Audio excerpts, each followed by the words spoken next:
Welcome to the latest episode of our podcast series for financial advisors. Today's episode is The Evolution of an Elite Advisor, from Breakaway to M&A to increasing annual revenue by $10 million in just 3 years. It's a conversation with Justin Berman, co-chairman at Cresset and founder of Berman Capital Advisors. I'm Mindy Diamond, and this is the Diamond Podcast for financial advisors.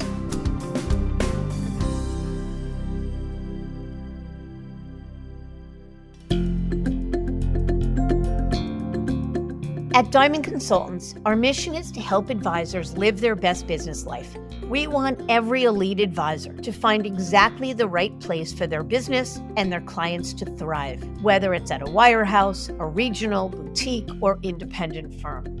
As the industry's leading recruiters and consultants, we've transitioned more than $250 billion in assets under management in the past decade, and each year, 25% of transitioning advisors who manage $1 billion or more are our clients. If you'd like to talk, please feel free to give us a call at 908-879-1002. Are you a financial advisor who's curious about whether you're in the best place to serve clients, or if there might be a better way to optimize your business for the future? Should I Stay or Should I Go is a new book that serves as a self-guided journey, walking you through the key steps that Diamond Consultants takes with our advisor clients, whether considering change or not. Visit diamond-consultants.com/thebook to learn more. It was May of 2020 when Justin Berman first shared his Breakaway story on this series. In Life After Goldman Sachs, Justin shared his perspective of leaving a prestigious brand like Goldman to launch an independent firm, which in 2010 was a rare occurrence by today's standards. Yet after 7 years at Goldman, he felt things were changing at the firm, limiting his ability to serve his high net worth clients' needs and continue to grow his business into the future. So Justin launched Atlanta-based RIA Berman Capital Advisors, a firm that grew from managing $1 billion in client assets to $5 billion over the course of 10 years. I encourage you to listen to that episode, because it's a narrative that not only illustrates how making the leap to independence has changed, but how an advisor's desire to do so can be far stronger than the obstacles they might encounter. In September of 2021, it was announced that Justin's firm would merge with Cresset Asset Management. So the big question is, why? Why would a successful independent firm decide to align with a multifamily office like Cresset? Why would Justin be willing to give up control of the business he built? Once again, he looked at the future, the needs of his clients, and his firm's ability to serve those needs and grow the business going forward. And in Cresset, he saw the right partner to fulfill his plans well into the future. In Justin's words, he wanted to be more than a spoke to his clients. He wanted to serve as the entire wheel for them. And he saw that opportunity with Cresset. So far, he's proving to be right. In just 3 years, his revenue increased from $17 million to $27 million annually. Justin's story is an important one because it demonstrates that change is constant, that instead of being feared, it should be embraced as a pathway to growth. It's an evolution designed to continually drive toward not just meeting the needs of one business, but exceeding them. I'm excited to have Justin on our show again and to share his story and talk about his incredible growth. So let's get to it.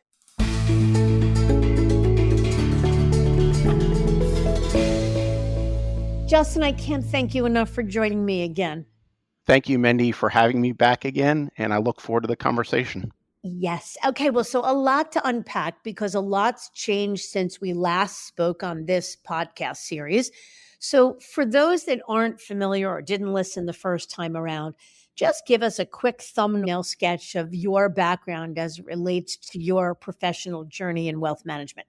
Sure. I started my career at Arthur Andersen doing a bunch of tax returns and then switched to the investment side of things where I worked at my CFO, which became Passstone, another really strong multifamily office. And then I started my career at Goldman Sachs after business school, had many good years at Goldman, started my firm, Berman Capital, in 2010, and we recently recapped our firm with Cresset Capital in 2021. Yeah. So thank you for sharing that. You and I spent a lot of time talking in the first go round about Berman Capital, why you went independent, how you built the firm. What I really want to focus on in this episode is more about what the business looks like today, what was behind your decision to recapitalize and join forces with Cresset Capital, et cetera. But again, just take 2 minutes, if you would, and remind us how you built Berman Capital Advisors. So you had a good career at Goldman. I remember you telling me that then, and you just said it again now. What made you go independent at that point, and how did you really think about building Berman Capital? Sure. So, as you said, Goldman was a great firm, tremendous resources. And I do believe that really no one has a silver bullet in our industry or has a monopoly on good ideas. But as an advisor, you have an obligation to tap into the best solutions no matter where those reside. And so I wanted to go independent. And I started with the end in mind, meaning if I could create a family office that was good enough for my family, in this case, my grandfather, then I thought other families would join. And that's exactly what happened. And it's the mantra, if you build it, they will come. And so I was fortunate enough to work for my grandfather and attract clients from Goldman and really built a strong multifamily office. What was it that was missing in the traditional space that made you want to go independent, that made me say, I'm going to build it with the end in mind? And what was it that you couldn't have gotten, whether it be at Goldman or my CFO or anything else? I think the utopia of our space is really to be a family's first call, no matter what the issue is, whether it's a tax issue, an estate issue, an investment issue. Our job as an advisor and as a fiduciary is to be that first call. And in certain business models, you're just not able to do that for whatever reason. But the reason why we wanted to build Berman Capital was to use my background as a CPA, but combine that with estate planning and other family office services to really treat each family as its own single family office. And we were not able to do that under certain business models. Got it. Okay, that makes sense. So tell us a little bit about the business as it looks today. How much in assets was or is the Berman Capital part of Cresset now managing? So we manage about $6 billion of assets. I think when we merged with Cresset, we were around a little bit south of 5 billion. We have two offices, Atlanta and Austin, and that is basically our business as it stands today. I would say our revenue has grown significantly since joining Cresset, and we've added some more talent on the people side as well. How much has the revenue grown? I would say our revenue, when we did our deal, we were around 17 million, and now we're probably 27 million. Amazing. Okay, I really want to unpack that, but I want to give a little more background just so that people are familiar. So, talk to me a little bit about the kind of clients you serve and the things you do for them. So we continue to focus on the entrepreneurial CEO founder. We have a big focus on first generational wealth at the firm because we feel like we can really effectuate an outcome for a first generational entrepreneur that's coming into money for the first time. So in order to really do that, we obviously want to serve as the quarterback for the family, and we want to partner with them through all their transitions. And I think being able to do that with first generational wealth is very important.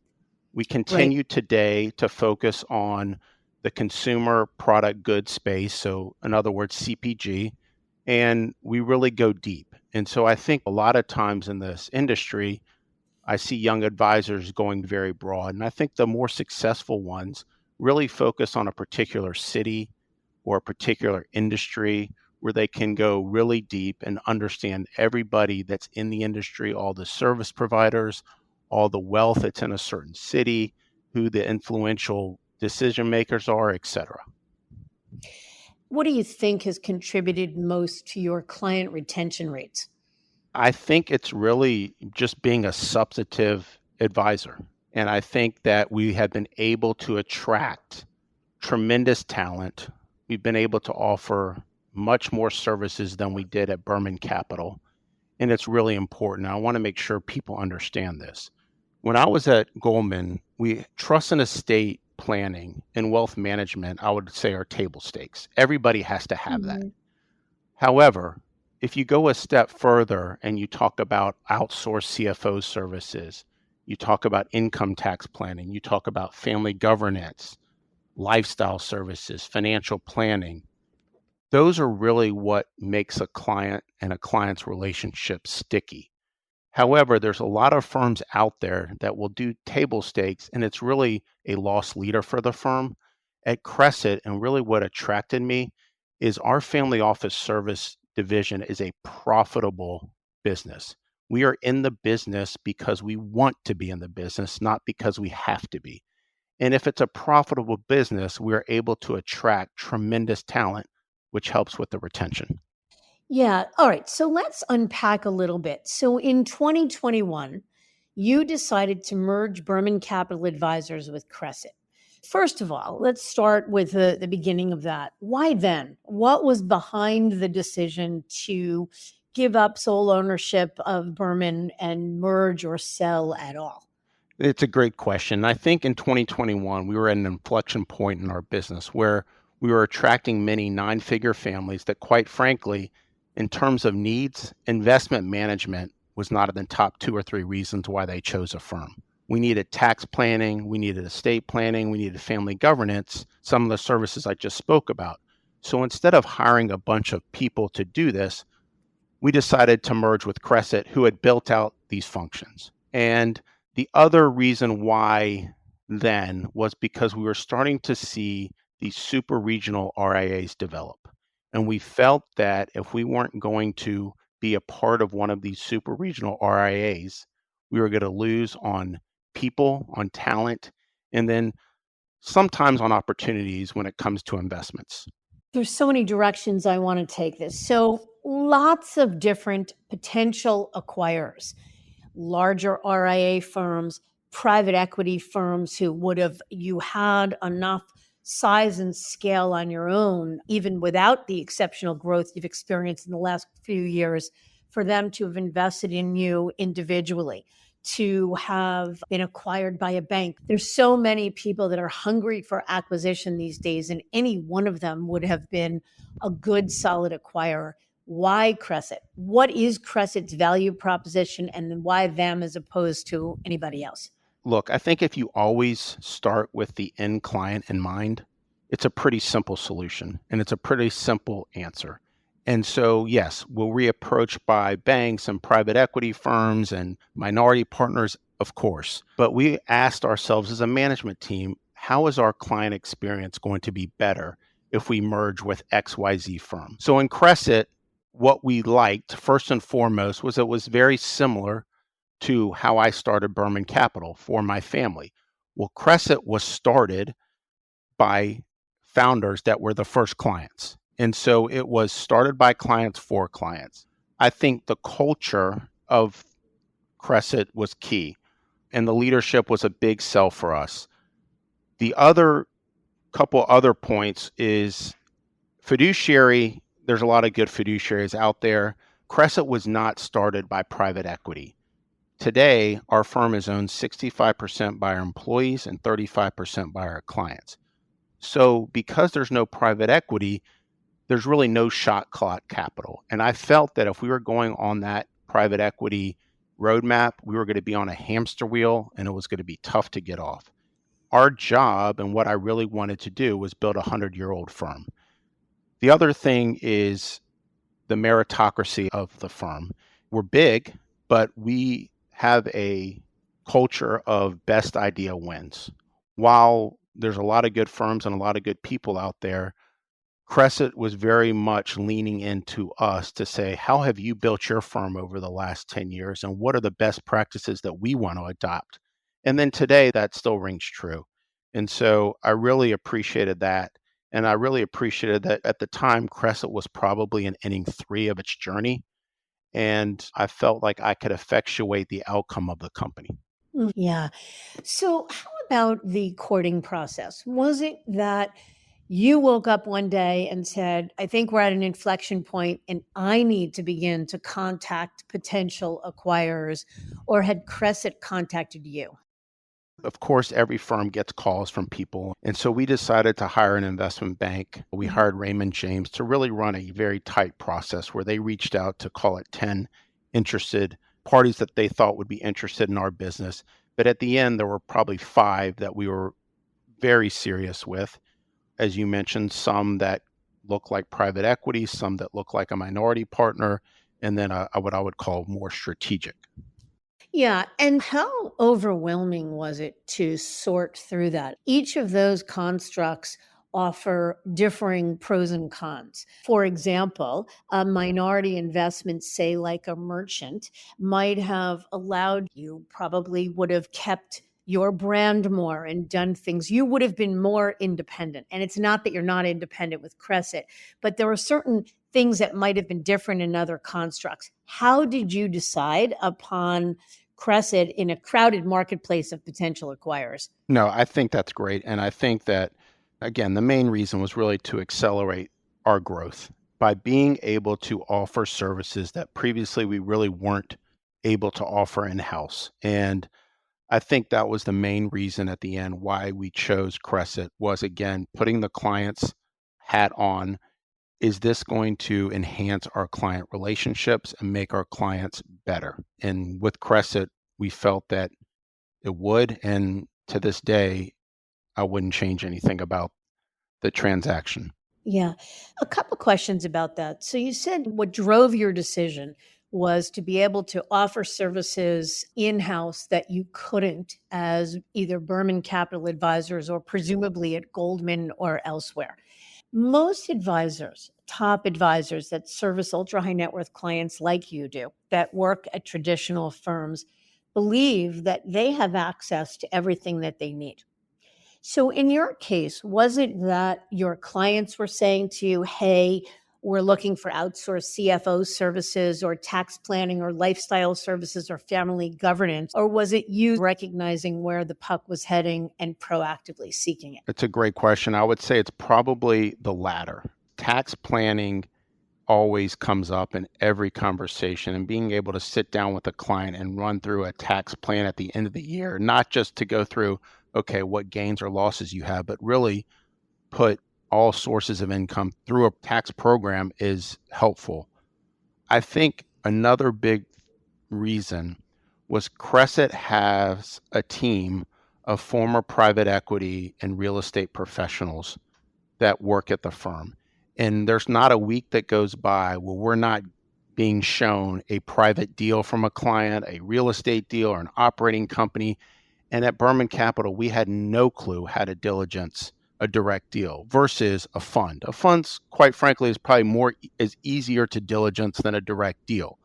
And so that was a big reason that Cresset was attractive, because they had this team that even if it was a 3, 5, 10 million equity check, they would take the time to diligence this for our clients and show them, and we would talk to them about the good, the bad, and should you do this? And if so, how much? I think at the banks and other models, it just doesn't happen. They might say they do that, but I'm pretty sure it's very hard to get people's attention unless you're talking about $100 million, $250 million equity raise, for example.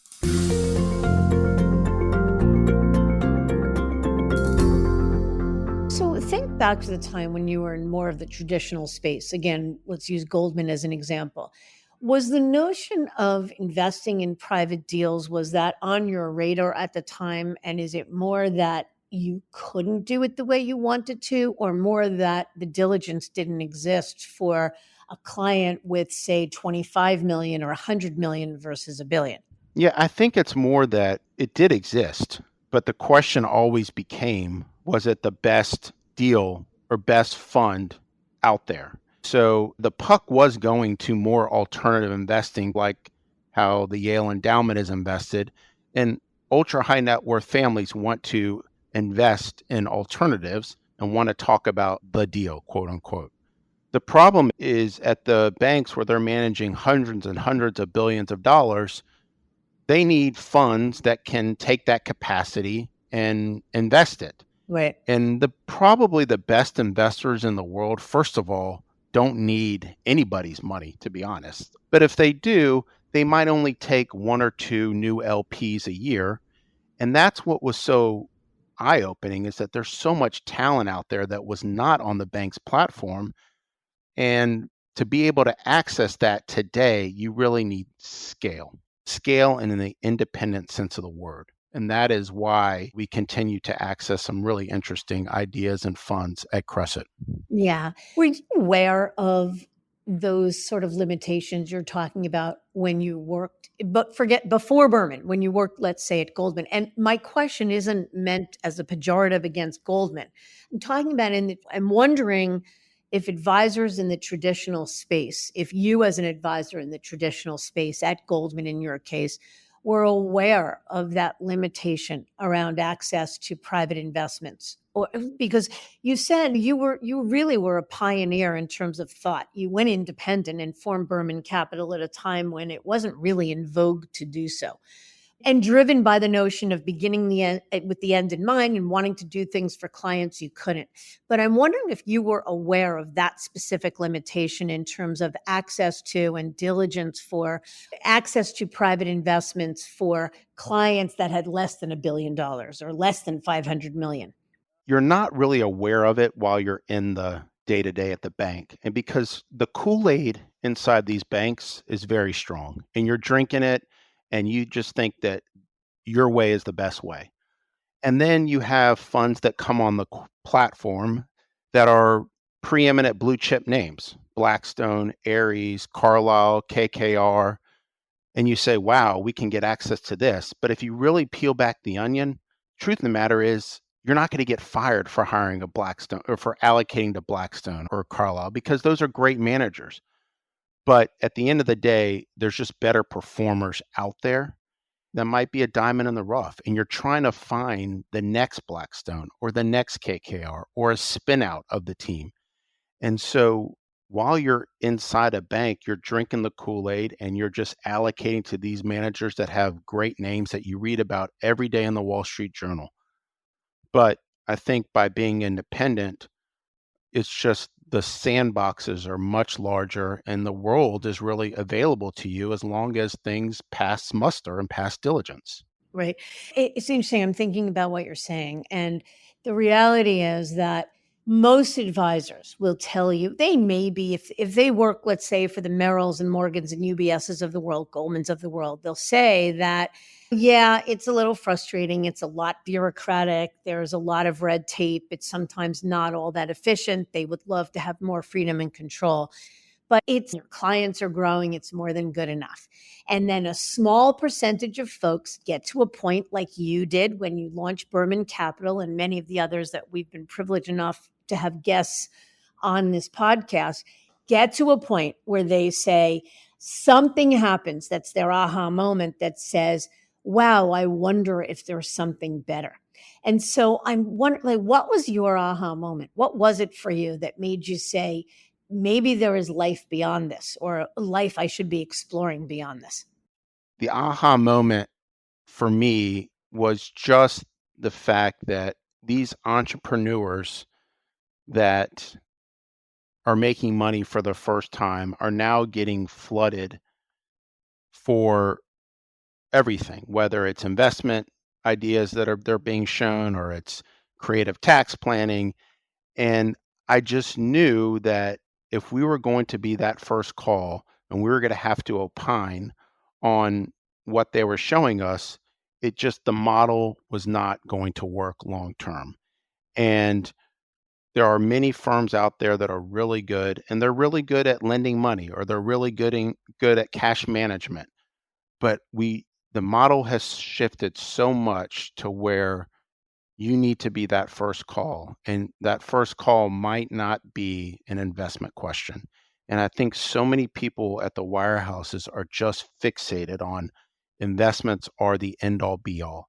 And as the world has changed, whether it's changed to index funds or whether it's changed to just making the investment business easier, where it's not rocket science, then how are you going to wake up every day and say, I need to add value to this client, and it's not going to be through my investment expertise? And that was the aha moment. I get that. We see that, we hear that, and I think that makes enormously good sense because it's not only about being your client's first call, it's being your client's every call. That's right. So I'm wondering, before you were able to offer tax planning, outsource CFO services, lifestyle management, family governance, et cetera, where did your clients go for those services? To be honest, they went direct to the service provider. So, yes, did we have a leg up because I did a lot of 1040, so I was pretty well versed in the tax code and the estate law? Sure.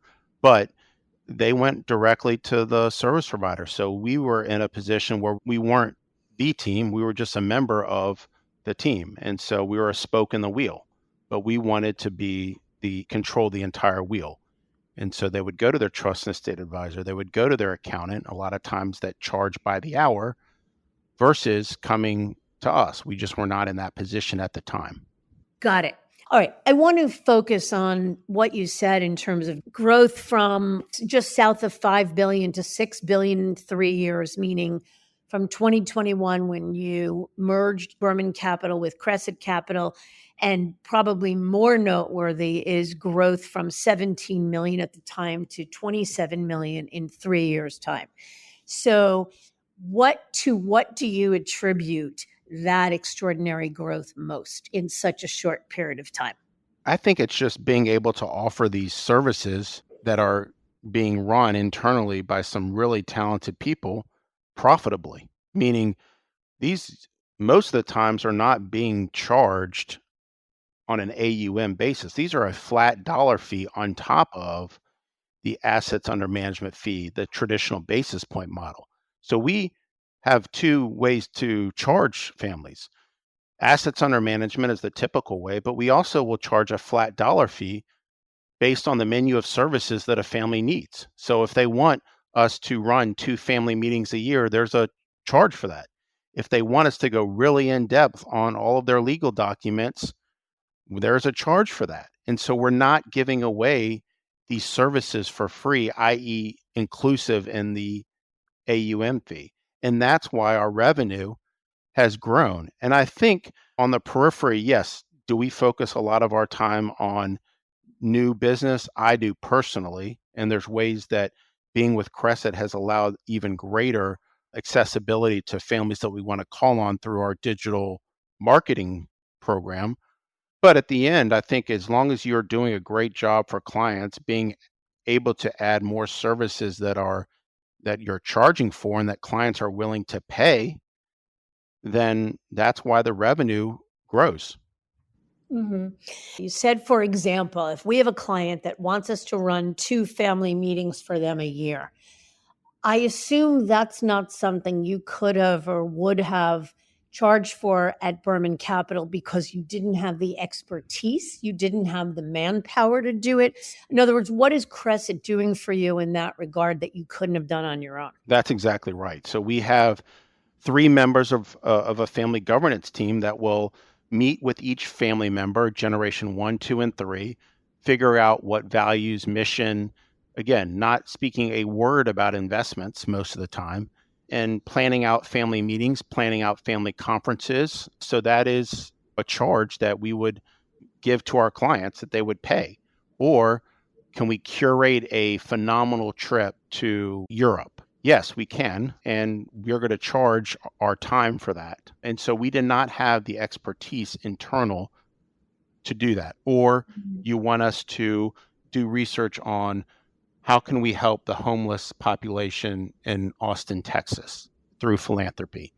So yes, we could spend our time researching all the great organizations in Austin, Texas that focus on the homeless population, but that wasn't our core values, nor it was our values, of course, but it wasn't our core work product. And so now we have a team that will talk to clients and help them about their philanthropic endeavors.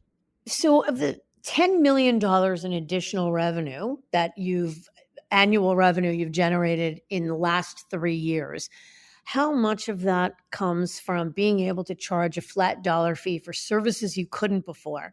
And how much, approximately, and how much from just growth in your investment management fees? I would say today it's probably 50% flat dollar fee, 50%. And I think that what we've done a nice job of is any new relationship that we're bringing on, they have a proposal in front of him or her with a flat dollar fee component and a basis point component. And maybe we don't charge as much on one side, say the AUM, the investment side, but charge more on the family office side. That's, I would say, the breakdown of that. And clients like it because it's transparent. We only get paid by them, the client. And so it's transparent, it's clean, and the clients are going to know every quarter they're going to have to pay this amount of money. And these are going to be the deliverables for that quarter on the family office side.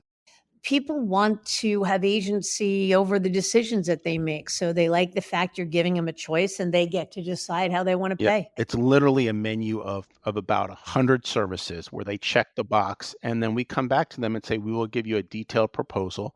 But it goes back to every day our team has to say, why shouldn't a client just open up a Vanguard account and put 60% of your money in the S&P 500 and 40% of your money in some bond index, shut your eyes for 10 years, and probably you're going to have more money than you will today. That is our competition, truly. And so we have to have these services, want these services, hire the best people to deliver these services to make sure that our firm's going to continue to grow. And remain relevant. Exactly. I want to ask you something you just mentioned. Of the $5 million or so of growth that's come in as a result of being part of Cresset, the additional AUM growth you mentioned, I know that Cresset has a very interesting and very robust and cutting edge digital marketing program. And it sounds like you've really been a beneficiary in terms of their driving referrals of target ultra high net worth clients to you. Talk to us about that for a minute because it's unique and it really speaks to what's possible in the independent space that's not possible elsewhere.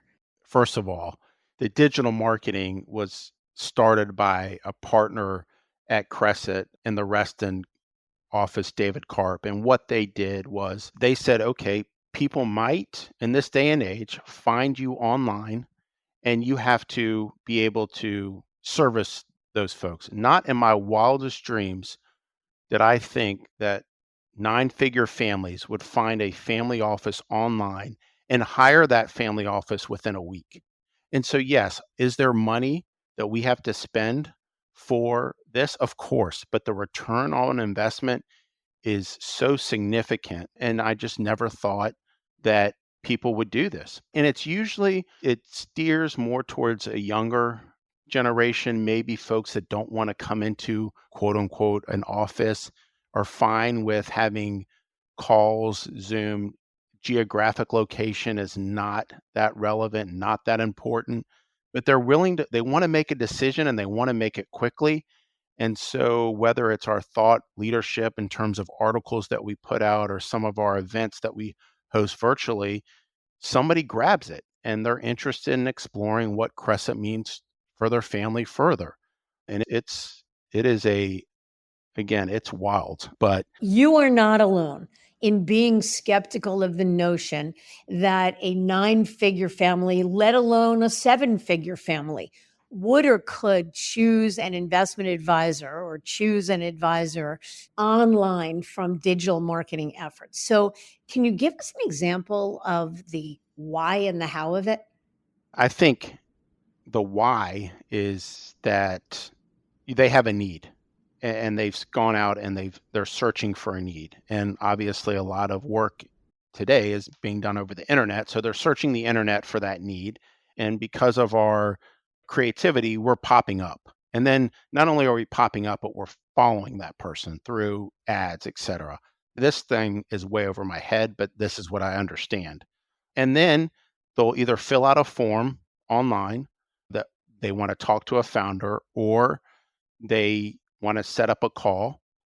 The call is set up, and within a week or two, it's either a client or it's not a client. And so I always say a yes or a no is better than a maybe. They are making a decision quickly. And it happened today. It's happened last week. I was on a call that was generated by our digital marketing efforts. And I would say Jessica Malkin, who is our chief growth officer, does a phenomenal job with this. And it is a big focus of the firm. So I will say the only thing you have to be careful about is the quicker you are to hire somebody digitally, the quicker you are to fire them as well. And so, because there is no relationship being built over a dinner or over a lunch or over an event. And so you better make sure that you are servicing that client. You're probably over servicing that client initially, and to make sure that they're real and they are going to stay a client for many years. That is one thing that needs to be the focus. A firm of Cresset's size and scale opts to do that. So it brings me to the question that I think a lot of business owners, when a business owner, I'm talking about an advisor that probably, like you, traditionally worked at a traditional wealth management firm, a big firm, went independent, has run an independent business for a period of time, and then, like you, comes to an inflection point. And the number one thing that stops them from opting to sell or merge is they don't want to give up control. The whole reason they went independent is because they want to own 100%, have 100% agency over their professional life, and have a certain amount of skepticism about bringing partners or owners in. And I guess I have a two-part question. The first part of the question is, what would you say to those people about how you reconcile the decision to give up control? And then the second part of the question is, so I'm going to imagine that part of the answer to that has to do with you believe that you would grow more with Cresset than without it, and it was worth whatever price you had to pay in terms of giving up control. So forgive me for being long-winded, but you see where I'm going with that. Yes. Look, I think control is a confusing word, especially when it comes to deals, for example. One of the main things that attracted me to Cresset is the culture and the fact that I talked about earlier, the best idea wins. So many times people will say the best idea wins, but then what they don't say is, and I always have the best idea.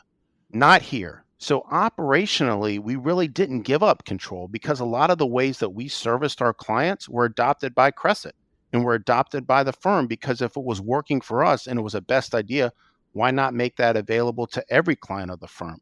And that is where I would say it's a meritocracy. Some of our processes and procedures have come from other firms that we've acquired. And that has been great because it's refreshing. You get so sucked into the day to day, and you say, wow, we must be doing a great job because we're growing. But then there's another firm or another team that comes along that has a better idea, and it frees you up even more. So from that perspective, yes, I think that we did not have to give up control on the operation side. Financially, of course we did. We reached a point where, in order to scale, and as I mentioned, to provide even more services to our clients, a partnership with a firm like Cresset was going to be necessary. And I was ready at the time to link arms with Abby and Eric, our two founders, and the broader team, really to bring our clients, and as equally as important, our team, our people, to the next level. Our team now has a defined career path, which when we were 40-person firm, not so clear as to where the direction of certain team members either wanted to go, or was there even a position open for them. So that was really important as well. Yeah, I think that makes sense. No, you're talking about giving up financial control. And I don't expect you to share numbers or specifics with us, but give us a sense. You say you're a partner with Cresset. Was it a merger? Was it an acquisition? Talk to us a little bit about what that looks like. Sure. From an operational perspective, it was really a true merger. From a financial perspective, it was an acquisition. And I was fine with that. Again, if we wanted to really grow to the next level, we needed to basically be acquired and have a firm take what we were doing that was working really well, add to it, and create an environment where 1 plus 1 hopefully equals 3. So the beauty of it in terms of a transaction is like I mentioned, Cresset was in inning 3 when we did our deal. And a lot of the compensation was in the form of stock, where you're a true partner. So, yes, was it a financial acquisition? Sure, but we still have the stock component. And so we are all rowing the boat in the same direction, whether it's in Atlanta, Georgia, whether it's in San Francisco or Reston or Minneapolis or New York or Menlo Park. We all want to win. And what affects us in Atlanta is going to affect the people on the West Coast. And so it's a true partnership and it's a true one team culture where your experience at Crescent should not be dictated by the office that you work with or the team that you work with. I find it so often that your experience as a client is going to be dictated by the team you work with. That is not the case here. We are one firm and the culture is set up in such a way. Yeah. So let's talk about the future for you and personally, professionally, and for Crescent. So, how much, or if any, percentage of your decision to sell to Crescent was driven by the desire for succession planning on your part? Zero. I'm young. I'm 47 years old. I haven't really thought about retiring. To be honest, I don't really have any hobbies other than maybe Notre Dame football or being involved in the community. I'm not a golfer. So I think I do this the rest of my life. And so, yes, it was not for succession planning at all. And I'm having fun, a lot of fun. And how about what you think, how your role will expand? How do you think things change over time with Crescent?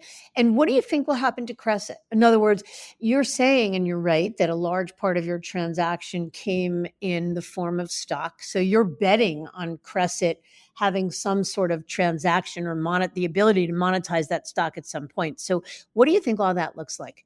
Yeah, so I think in terms of how I spend my time today, I would say gives me a lot of pleasure to say that I spend about 25% mentoring some of our younger advisors across the country. I really enjoy that. I would say I spend 25% of my time on the strategy of the firm as a whole, where there's a group of 6 of us that do that. And then 50% of my time is spent on the 10 families that I work with. So I still work with clients, and obviously I love that. In terms of the future of Crescent, the greatest partnerships in the world, you could argue, were private. Goldman Sachs pre-IPO, Alvarez and Marcel, some of those names that really were designed to be 100-year-old partnerships where every year we would get a nice big dividend check and people knew that it was because of all of the efforts of the team.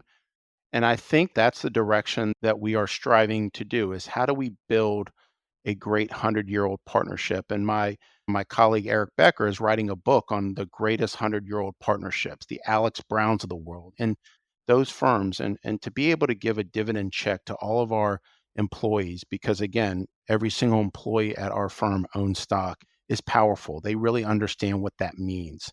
If it's just a piece of paper, it's pretty irrelevant. But when they are getting a dividend check based on their ownership, they say, okay, there's value there. And I think that's the direction that we will continue to go in, is just to continue to build the firm, hire the best people, and really service our clients like they deserve, which is really over servicing them. Yeah. So, what do you think the future of wealth management looks like? And I guess what I'm looking at more specifically is how do you see the role of a financial advisor evolving over the next decade or so? I'm taken with your description that to be just an investment manager made you feel at significant risk for becoming irrelevant. You wanted to be more things to your client. How do you see that evolving further over time? Look, I think over maybe the past 5 to 7 years ago, the word fiduciary came into the field where everybody wanted or was interested in really truly what does a fiduciary means. Then maybe the last 3 to 4 years ago, people were starting to talk about consolidated reporting, and that's how they differentiated themselves, that they were able to provide that service or this service. The future of our space is how can you as an advisor be the most substantive advisor out there? And to your point, Mindy, it's not talking about, well, what did the market do today? Or how much is Nvidia of the S&P 500? Is that the reason why the markets are going up or down? It's really encompassing everything that matters to a family truly outside of the investment world. And so I think the most successful advisors and firms are going to be the ones that have the most substantive advisors out there. Now, does AI play a role? Are we seeing that in our space? Yes, absolutely. So there's firms out there, there's technology out there that will, for example, pull K1s from all the custodians, all of the Citgos of the world, the Cartas of the world automatically. Has that been in vogue recently? Yes. And I think AI will continue to help advisors deliver a best in class service. But at the end, it's not going to be what a computer does. It's going to be what you do to separate yourself. And I always tell people that you have to realize that it's not the firm's name that's on the business card that's really going to separate yourself from others, because there is a tremendous number of great advisors and great firms out there. It's really the person whose name is on that business card. And that is really what's going to separate you from everyone else. Yeah.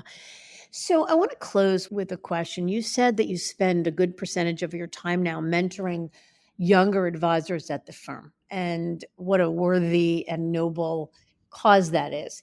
So I'm wondering, what do you think is the most impactful advice that you would give? What's the most impactful wisdom that you share with those younger folks?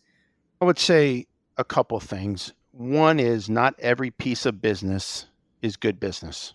And you'll figure out for yourself what good business and what not good business is. Because the good business are the clients that you work with that appreciate you, that love you, and that are picking up the phone and telling all of their friends about you. So that's one. I think most importantly, though, in our business, you have to be humble and you have to realize that you aren't the only one out there who's good at your job. And the more you can understand that early on in your career and realize that your job is really to sell. And as I tell people, no matter what you want to do in life, whether you want to be a doctor, an accountant, a teacher, you have to sell at some point. Mm. So realizing that early on is critical.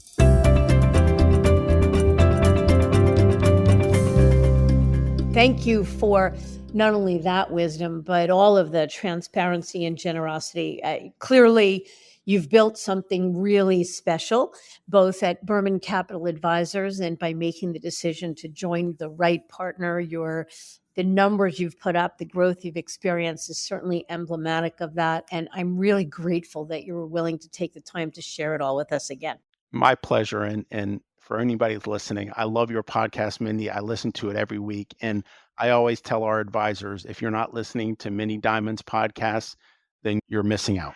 Oh, thank you. I really appreciate it. So let me ask you a self-serving question. What is it that's someone who's already done a transaction that's clearly grown, you're at the pinnacle of your career, what do you get from it? There's always better mousetraps, and there's always people that are building businesses different ways, and you get to learn from all of these very successful people. And so when people leave and join other independent firms, there's always good reasons. And when they're at the independent firm and they're servicing their clients, there are always good reasons how they're doing that and the ways they're doing that. And I pick up nuggets all the time. I love it.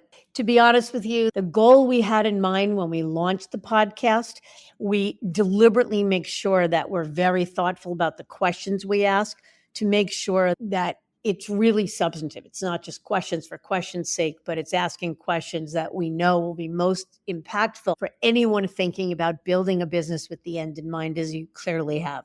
So I can't thank you enough again. Wishing you continued success, and I hope that the next 3 years are as successful as the last 3 have been. Thank you very much. I really appreciate it.